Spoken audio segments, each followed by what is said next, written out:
Hey there! Are you tired of awkward silences on dates? Well, I've got the answer. It's humor. Today, we're diving into how laughter can be your secret weapon in dating. Buckle up for some fun. Picture this. It's a Tuesday night. You're sitting across from someone whose dating profile said they love adventure, but currently, the breadsticks are the only adventure happening so far. The silence is deafening. You can hear the couple 3 tables over arguing about whose turn it is to walk the dog. You need a lifeline. You need a spark. You need to remember that time in 3rd grade when you got your head stuck in a toilet. Welcome, friends, to the high-stakes, sweat-inducing, absolutely terrifying world of dating. But fear not. We are here to talk about the secret sauce that turns a bland encounter into a spicy memory: humor. But before we dive into the deep end of witty banter, let's talk science. Stick with me. Did you know that laughter is basically a cheat code for human connection? According to a study published in the journal Evolutionary Psychology, humor is one of the most effective ways to gauge genetic fitness. Yeah, you read that right. When you crack a joke and your date laughs, their brain isn't just saying, "That was funny." Their primitive lizard brain is screaming, "This human is intelligent." They have good cognitive function. We should probably merge our DNA. A study from the University of Kansas analyzed 39 studies involving over 15,000 participants and found a direct link between humor and relationship satisfaction. The data doesn't lie. Couples who laugh together stay together, or at least have way more fun breaking up. So when you are sitting there staring at your untouched pasta, remember this: being funny isn't just about entertainment. Keep it light and focus on genuine interaction. It's evolutionary survival. No pressure. But here's the kicker. Couples who laugh together, their attraction just skyrockets.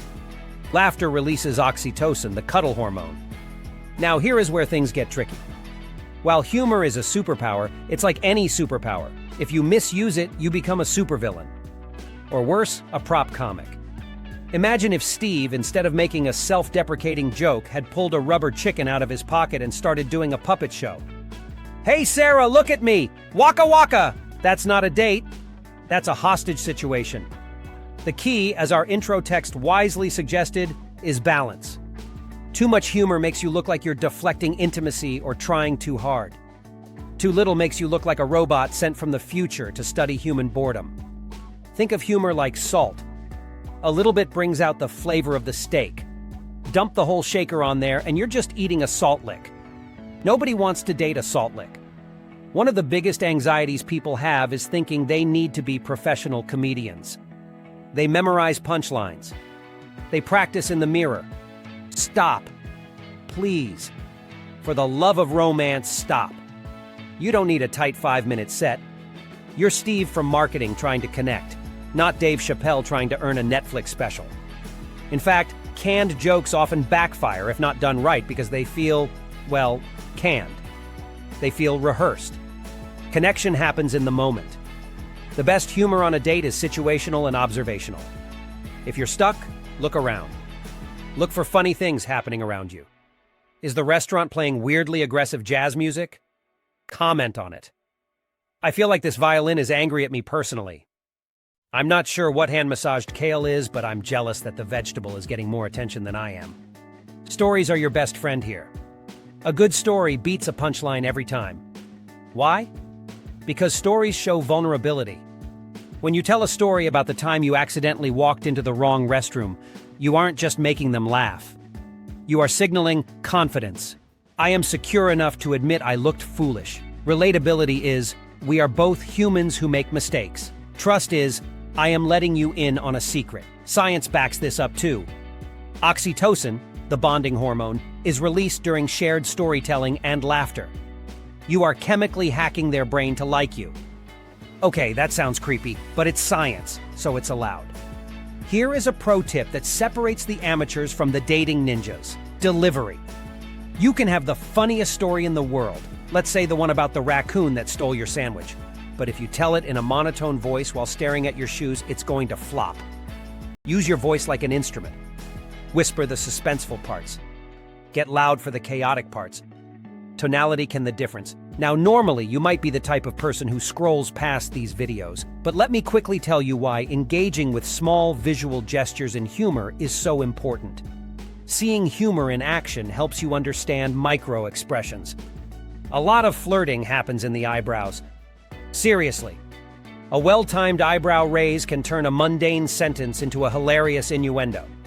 A video, or watching comedians or observing people in cafes, teaches you the rhythm of banter. It shows you that silence, the pause before the punchline, is just as important as the words themselves. So, if you ever have the chance to watch a master storyteller or a charismatic conversationalist, do it. Study them.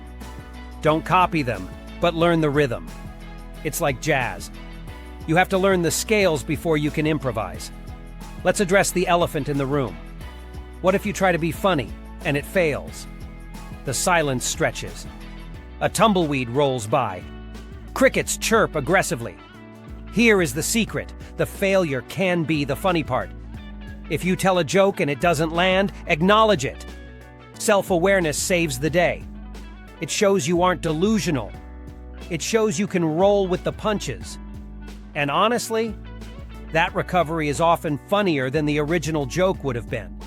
Remember, you are on a date, not auditioning for Saturday Night Live. The goal isn't applause, the goal is connection. If you try to make them laugh and fail, you still get points for trying. You showed effort. You showed you wanted to make them smile. That is endearing. Let's wrap this up with some hard data. 100% of people prefer laughing to crying on a first date. 0% of people enjoy lectures on things they don't care about. Sorry, Steve. 95% of second dates happen because the first date felt fun.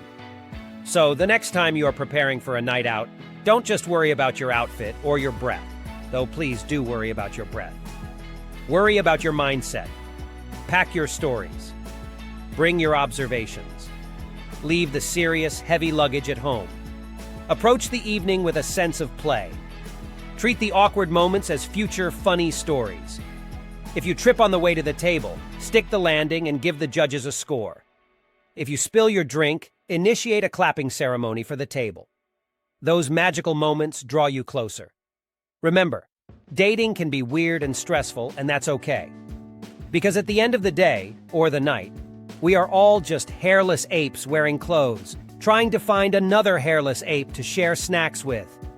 And that in itself is pretty funny. Go forth.